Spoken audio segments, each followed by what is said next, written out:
Hey, my name is Felice Policastro, and today I'm presenting my business idea for a unique custom minigame server in Minecraft and discussing some of the challenges as well as some of the reasons why I think this is a good idea that can turn a profit. The working name of the server is Sanctum Mundus, although that's subject to change, that's what I'll be referring to the project as in this presentation. This is for the CISS300 Management Information Systems class at Gardner-Webb University in North Carolina, which is taught by Dr. Xiao. In this presentation, I'm going to go over the history of virtual businesses similar to this. I'm going to give a summary of things that make my idea unique. I'm going to explain the store, which is going to be the primary vessel through which this business will make money. I'm going to describe the target audience and why that audience can sustain this business, and I'm going to tell you why I've decided to do this. So let's start off with some background. For pretty much my whole life, as well as a decade before, it's been possible to host your own private servers for multiplayer games. In the 2000s, as these servers started to grow in size, it became necessary to start taking donations from returning members in order to help these private servers stay afloat. Naturally, donators wanted exclusive features and cosmetics that would let them stand out as contributors in the communities that they frequented, and some people are even willing to pay extra money to stand out just a little bit more than others. Now, in 2020, with the boom of online multiplayer gaming and the trend of games allowing programmers to modify those games in unique ways, it's more possible than ever to create a unique experience that others are willing to pay for, all within the framework of existing games that already have massive communities. In this image, I've got 12 games that people have monetized and made their own custom modifications and servers for 7 Days to Die, ARK, Atlas, CSGO, 5M, Gary's Mod, Hurt World, Rust, Space Engineers, Team Fortress 2, Unturned, and the game in which I hope to be making my server idea, Minecraft. Um, Minecraft is the highest sold game ever with 200 million cross-platform copies. So the player base is there. You just need to create a unique idea that people are willing to try and come back to, which leads me to my server idea, Sanctum Mundus. Sanctum Mundus is going to be a mashup of a traditional role-playing game and a common type of Minecraft server called a prison server.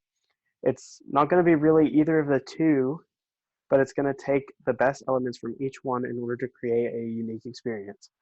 With the satisfying repetitive actions that people have proven to enjoy from prison servers combined with the satisfying numbers and visible tangible progress that you can find in role-playing games, Sanctum Mundus is sure to provide an experience that people are willing to stick around and come back to.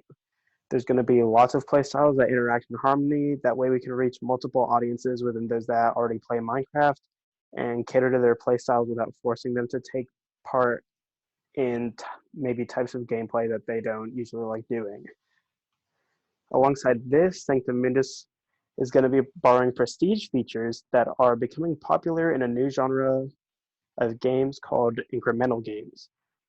Prestige systems have been becoming more popular in gaming generally because they allow players to relive sort of the experience and satisfaction that they felt at the beginning of the game, but with slight bonuses that will help their game progress faster, be more satisfying, and be kind of different from the first time. Once players are playing the game, there's going to be a variety of boosts and cosmetics available for purchase at the server's corresponding website, which will contain one of the most important parts of the server, the store page. Store pages for buying bonuses in Minecraft servers already exist, and there's tons of different options for web hosting and game interfaces and server interfacing that are available to use. Once players are playing Sanctum Mundus, they're given the completely optional choice of buying cosmetics to support the server. Players are proven to be willing to buy small cosmetics or small bonuses and pricey cosmetics that serve to customize their play experiences and show off their dedication to their friends. Here we have some examples from Minecraft servers that already exist. You can see very pricey packages there on the left, where with a monthly $10 subscription for one of them, and a $100 package that people will often buy, which does more than enough to support smaller servers. On the bottom, we have examples of ranks that people are willing to buy. There's also extra bonuses that are purely cosmetic for these ranks. It provides no actual game bonuses, as well as very, very small superficial bonuses. You can see here each rank gives a slightly different name color and tag for just for people will pay money just for like this small amount, this small bonus of a name color and a tag, as well as a couple other small bonuses. So these are two examples of things that already exist, and there I have tons of ideas for ways to integrate this with my idea for a server. So the target audience is going to be young adult gamers with disposable income. Oftentimes, people playing this game are willing to browse through servers in search of unique and fun gameplay. And if we can hook players in with an interesting game once they join the server, it's certainly possible to build up a community. Within game communities that allow for purchasable cosmetics, a type of player that always shows up is what the gaming industry has coined a whale. So about 2% of the players that play social games fit into this category. It's a term that was coined in the mobile gaming industry, but that is now spread into online gaming. So a whale is a player that over the course of months of regularly checking into and playing a game, they spend hundreds or even thousands of dollars purchasing cosmetics and small boosts. You've heard of Farmville, Candy Crush, Clash of Clans, other popular mobile games, and I'm sure you know people that have played these. Most people might never spend a dollar, or they might only spend a few dollars on these games, especially if they really like them. Well, 2% of players are like bound to spend very large sums of money on just cosmetics to show off or small boosts to get things done quicker within these games. Uh, those mobile games I mentioned earlier, like Farmville and Clash of Clans, they rely on whales for most of their income. Uh, the whales will spend a lucrative amount of money on these games. And where there's a community, there's whales. So although the goal will be to provide a fun experience for everyone in the community as a whole, the reason for fostering that community is in the hopes to draw in those whales that will dump in a lot of money into a single game. Like in mobile games, whales have become common in these custom game servers, and they're essential for the maintenance and upkeep of the business. So what we need is to get a small loan, some money to pay for the startup marketing server and website costs. So the server is going to have to be hosted somewhere with good internet and constant bandwidth. And there's plenty very scalable services that will provide for this, that provide the ability to upload our custom code and our proprietary software onto the server. And that's all very scalable with the amount of players that are playing. There will also be a website. Web hosting is fairly cheap nowadays, but that will have to be paid for every month, just like the server. Also, what's very important is we need a startup marketing budget. There's lots of Minecraft server lists and forums that people frequent a lot that you have the ability to advertise on. And players that are playing these games are going to be on these websites anyways. So with an advertising budget, it'll allow us to get the game out there and get that influx of players we need.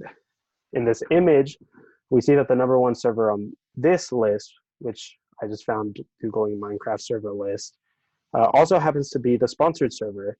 And while sure it's anecdotal, I think this must be connected, and I think it's a good sign that if you get these advertisements out everywhere where people can see them, you're sure to start building up a community.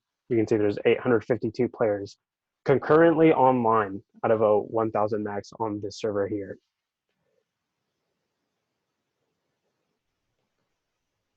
So why am I doing this? I'm doing this because I see potential in the rising market of Minecraft servers for me to dip my toes in and produce something feasible that can actually make money. I really enjoy coding, and I have lots of ideas for things that lots of people would like that no one's ever done before. I'm a college student, and this is something that is feasible to update and work on in my free time alongside school, and I know I'm good at coding. I've seen people with a lot less preparation and a lot less coding experience make servers that actually do produce a profit without ever learning any more code than they know. And just by copying what everyone else is doing, uh, not even providing anything interesting and unique, just by creating another community out in the open, people are willing to spend their money on that. I think without I think that with my coding experience, I have the ability to make something unique and interesting that I would want to play myself. And I think that in the coming months, before my target month in March, I have the capability to produce the ideas described in the appended document, which are interesting, and I have the ability to do it well. This project will likely be a source of bonus income for me, as well as a great piece of code to add to my portfolio, and could be used as a stepping stone in the application to in applications to bigger companies, bigger things, especially with computer science. So this is a safe investment for the people investing, because this market is booming and I believe I know what I'm doing. So in conclusion, as long as the investment secured can bring in an influx of players, I'm sure that my unique ideas will produce something that people are willing to play and pay for. I'm excited for the future months, and thank you for listening to my presentation. Here at the end, I have a link to a document with more information about the project and its status, and thank you for listening.